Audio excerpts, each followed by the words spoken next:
तो मैया ये राम हरि भट्टाचार्य बंगाल के कालना के निकट हांसपुकुर गांव में रहते थे। यजमानी मतलब जो ब्राह्मण को बुला करके और घरों में आमंत्रित नहीं करते, भोजन करवाते हैं, उसी प्रकार से इनकी जीविका चलती थी। इनके घर में इनकी जो पत्नी थी बिल्कुल साध्वी स्वरूपा थी।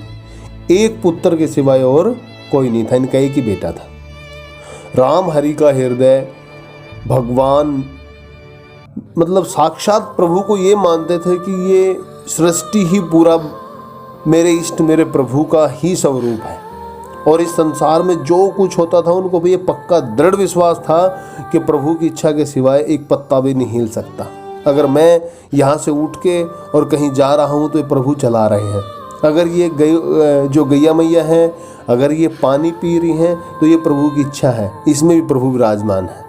तो मतलब कण कण में प्रभु का वास है, ये उनके हृदय में बिल्कुल प्रकाशित हो चुका था। उनका सबके साथ प्रेम का संबंध था। वो प्रेम का संबंध इसलिए था क्योंकि हर जीव में क्या देखते थे, मेरे प्रभु हैं, इसलिए सबसे प्रेम करते थे। संसार में उनका कोई शत्रु नहीं था। थोड़ी सी जमीन और यजमानों की जो दी हुई भेंट होती थी, आमदनी होती थी, उनसे उनका परिवार का पालन पोषण हो जाता था और उसी में वो खुश भी रहते थे। वे हर साल भादों में घर से निकलते और यजमानों के यहाँ कई कई गांवों में घूम फिरकर जो कुछ मिलता वो लेकर घर आ जाते, और बड़े संतोषी और शांत वृत्ति के ब्राह्मण थे और उसी से अपना जीवन यापन करते थे।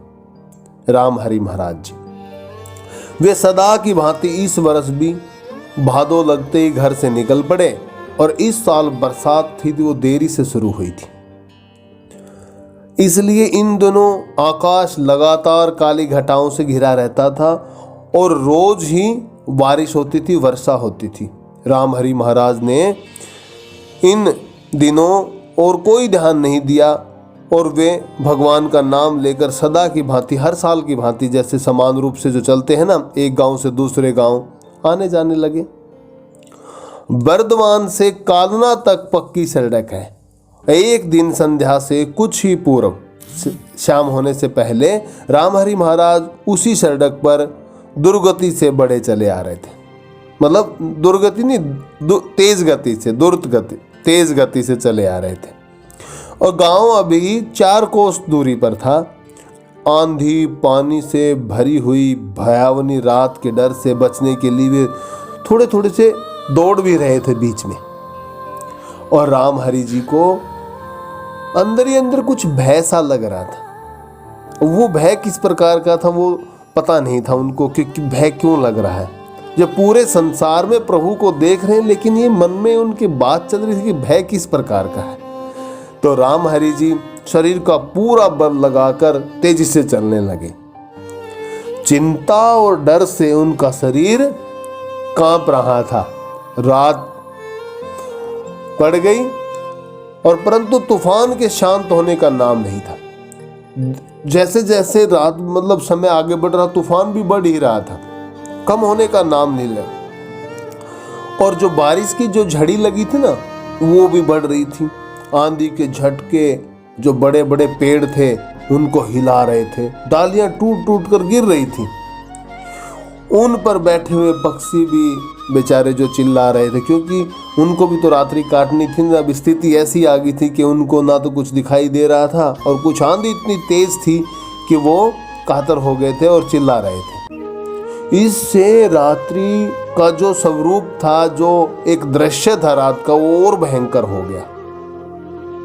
और राम हरि किसी और न देखकर वे पत्तिहारी भगवान का स्मरण करते हुए जोर से बढ़े चले जा रहे थे। रात भर कहीं आश्रय मिल जाए उनको, इस बात की चिंता थी। बस कैसे न कैसे ये रात कट जाए और कोई बात नहीं। और चिंता इसी बात की थी, कोई पेड़ गिर जाए, कोई टहनी गिर जाए, है पता नहीं क्या होगा। लेकिन बीच बीच में जो भगवान के प्रति उनका विश्वास था ना, वो उस भय को दूर कर देता कि जब मैं भगवान का हूँ, सृष्टि प्रभु की है, तो मेरे को बचाने वाले भी तो वही हैं। मेरा कुछ नहीं होगा। लेकिन जैसे एक अनदिखा जोखा और आए, पूरे शरीर के राम हरि जी के रोंगटे खड़े हो जाते और फिर एक कंपन शुरू हो जाती। इसी बीच पास ही बड़े जोर से कड़क कर बिजली गिरी राम हरि जी के पास ही, और राम हरि जी हे प्रभु कह के कांप गए, तेजी से चिल्लाए। आकाश को चीरती हुई वो बिजली उनकी दोनों आंखों को मानो भेद कर आकाश में विलीन ऊपर चढ़ गई हो, जैसे विलीन हो गई। राम हरि जी डर के मारे एक पेड़ के नीचे खड़े हो गए। उनके मुख से निरंतर भगवान का नाम निकल रहा था, हे प्रभु, हे दीनदयाल, हे रक्षक, हे संसार के रचयिता, आज ये कैसी स्थिति मेरे सामने ला दी, भगवान रक्षा करो, ये आप ही का ही तो है सब कुछ। आप मेरे को ऐसा भय क्यों दिखा रहे हो, मुझे इस स्वरूप में आपके दर्शन नहीं करने। मतलब नाना प्रकार की बातें बोल रहे हैं, लेकिन डर सता रहा था। इतने में ही अचानक जंगल में उन्हें एक मनुष्य का कंठ स्वर सुनाई दिया। जैसे ही पुकार की ना, ऐसे भगवान को बोले, तब रास्ते के बगल में ही बीहड़ का एक जंगल था। बहुत बड़ा जंगल था, मतलब जब पेड़ पेड़ हो ना, जब ऊंचे नीचे टीले हो, उनको बीहड़ बोलते हैं। अब तो लालटेन की रोशनी भी दिखाई दी। जैसे ही रोशनी दिखाई दी, राम हरि जी के हृदय में अब कुछ कौतूहल जो मचा था वो कुछ कम हुआ। दो मनुष्य धीरे धीरे उनकी ही ओर आगे की ओर आ रहे हैं। तो राम हरि जी को धैर्य बंधा कि ये जो पुरुष आ रहे हैं लालटेन ले रखे, जरूर कोई आसपास के गांव से ही हैं और मेरे ही तरफ आ रहे हैं। इनसे सहायता ले लूंगा, इनके साथ साथ हो लूंगा तो रास्ता कट जाएगा और आश्रय भी मिल जाएगा। मनुष्यों को जैसे ही देखा, राम हरि जी को सांत्वना मिली। उन्होंने बड़े जोर से चिल्लाकर उनको पुकारा और अपने पास आने के लिए प्रार्थना करी कि भैया, मैं अकेला हूँ इस रास्ते में, आज रात में यहाँ कोई सहारा नहीं है, आप इधर से आ जाइए, मुझे भी मार्ग दिख जाएगा, मैं आपके साथ चल पड़ूंगा, आपसे प्रार्थना है।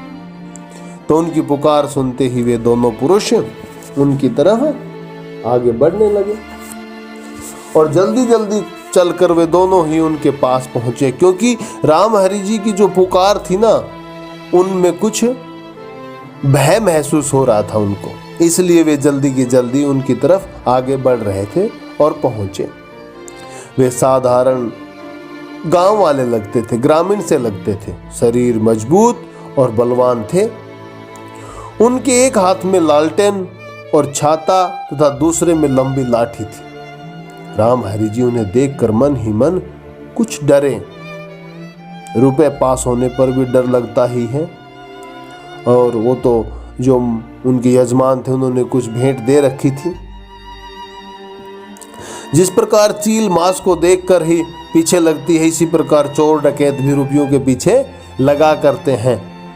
ऐसे विचार महाराज जी के मन में चल रहे हैं। कुछ भी हो, अब दूसरा तो कोई उपाय था ही नहीं राम हरि जी के पास। राम हरि जी ने कहा, भाइयों, मैं गोविंदपुर जाऊंगा, पर दिन बहुत खराब हो गया है, इसलिए रात ही रात वहां पहुंचना कठिन है। आप लोग दया करके मुझे पास के किसी गांव में पहुंचा दे तो बड़ी कृपा होगी।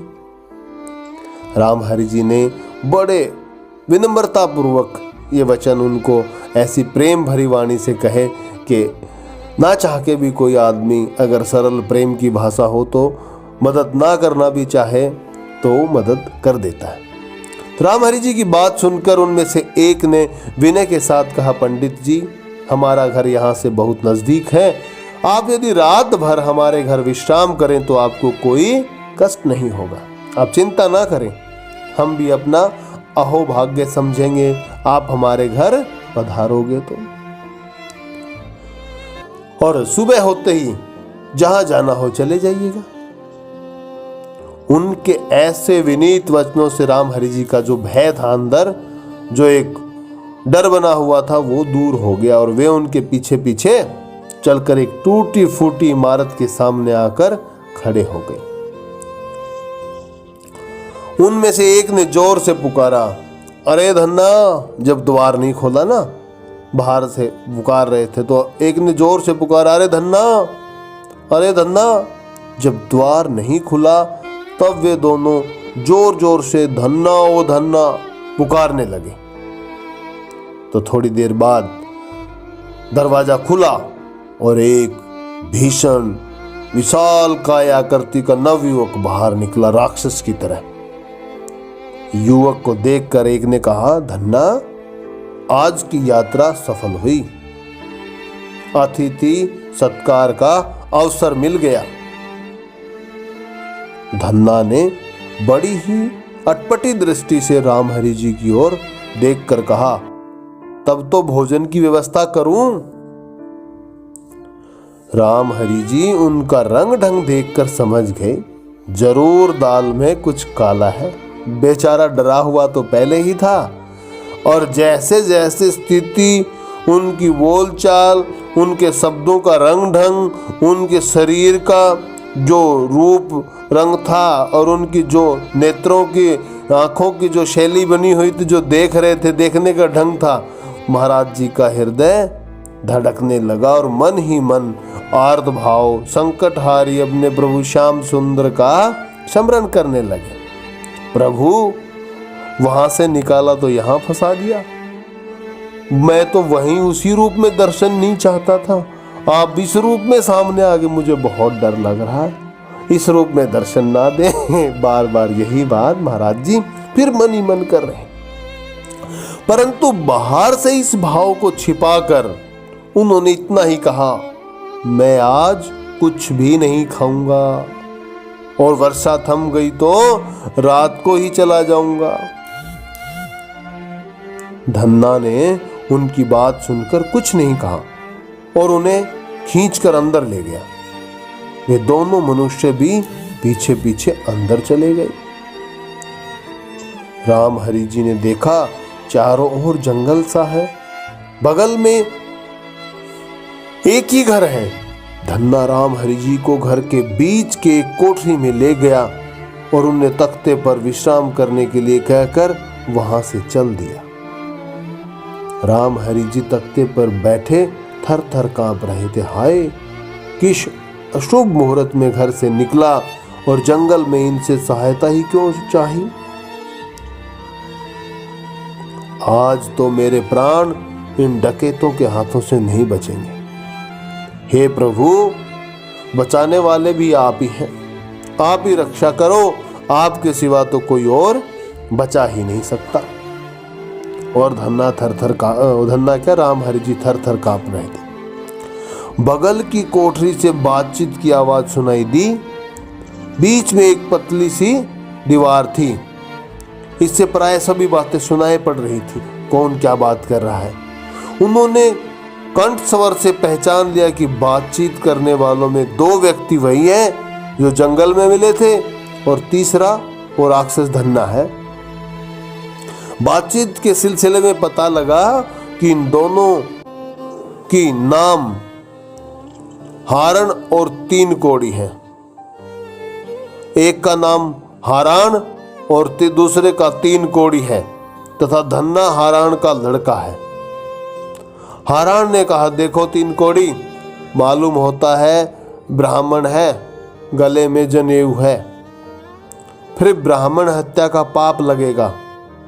तीन कोड़ी बोला, चलो तुम भी बड़े डरपोक हो।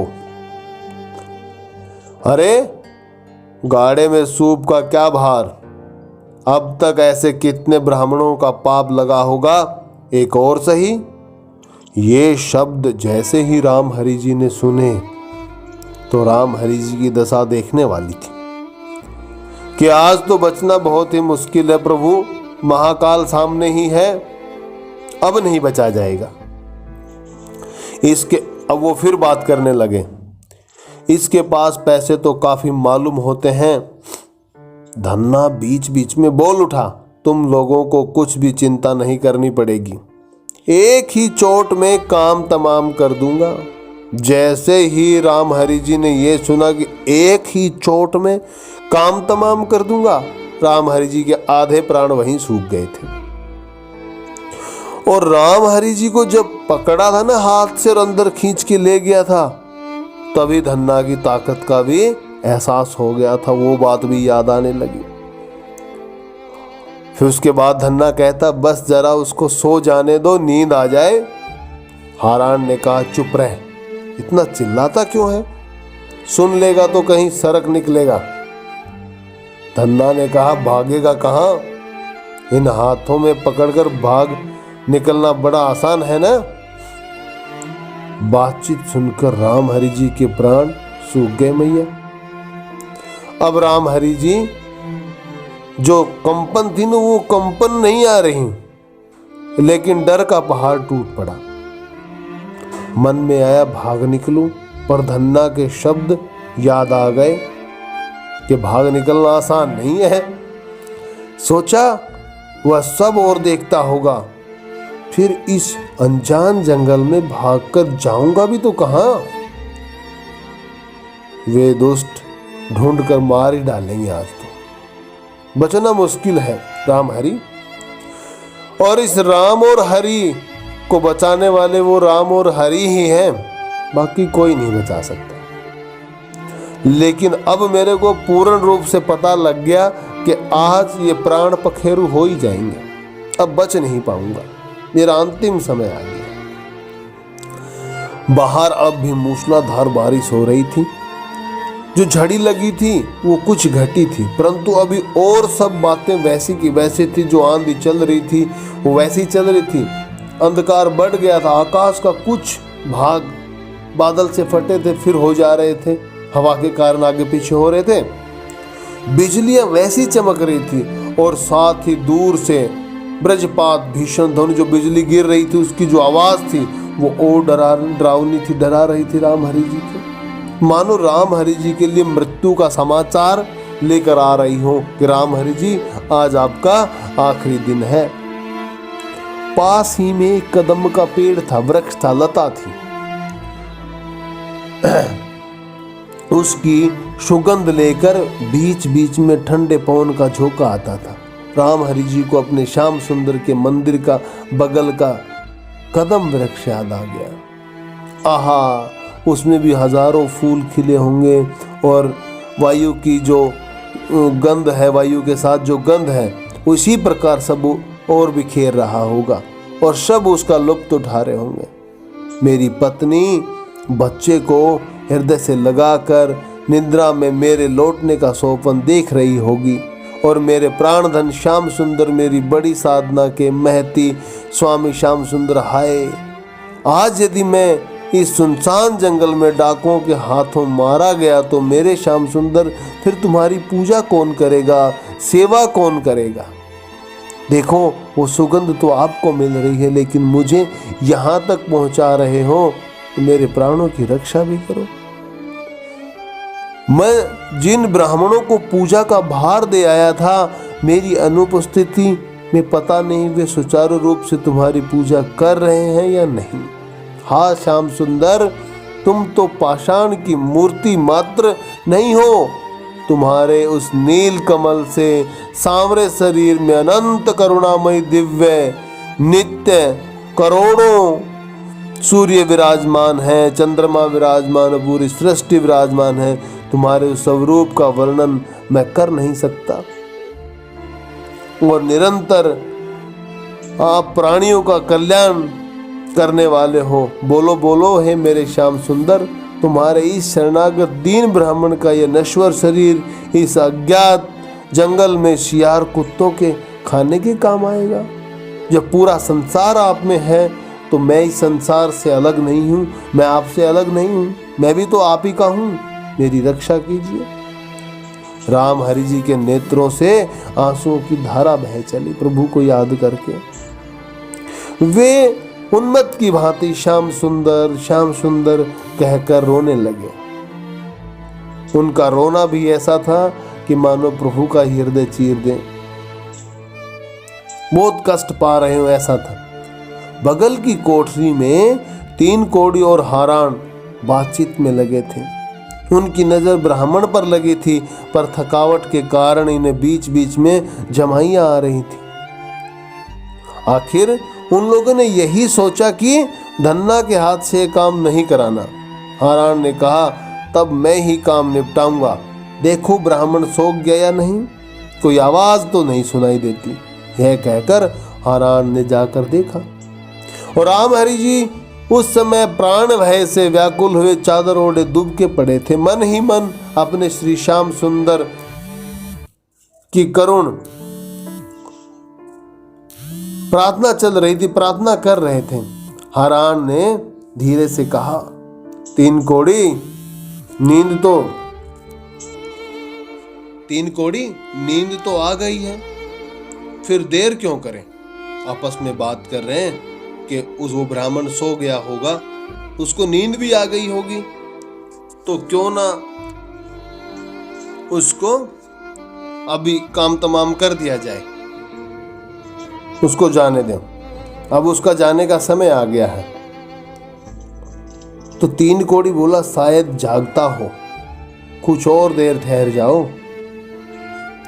राम हरि जी तो सुन सुनकर सूखे जा रहे थे। उनके मन में यही आ रहा था कि अब मृत्यु दूर नहीं है, मैं इस तरफ हूं और दीवार के उस तरफ मेरी मृत्यु है।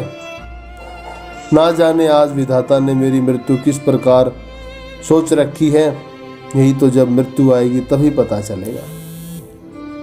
सोच रहे थे, अब मृत्यु से बचने का कोई उपाय नहीं है प्रभु, यह क्या हो गया है, यह क्या हो गया है। अचानक ब्राह्मण में मानो असीम बल आ गया।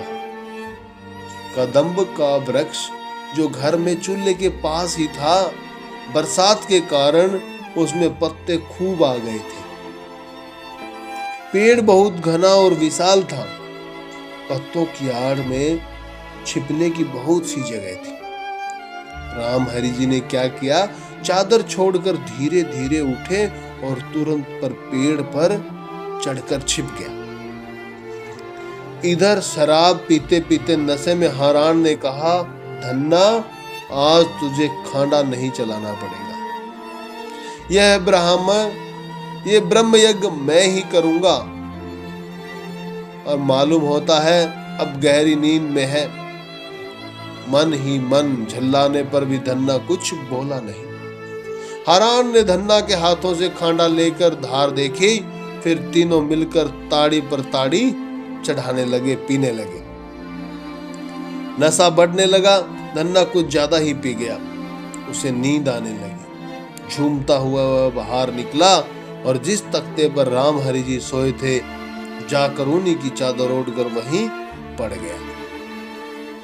नशे में उसे अपनी करनी का कुछ भी पता नहीं था, क्योंकि जिसके रक्षक भगवान हो, जिसके पालनहार जो ये मानता हो कि मेरे प्रभु ही संसार के रचयिता हैं, तो उसका कोई बिगाड़ सकता है क्या भैया।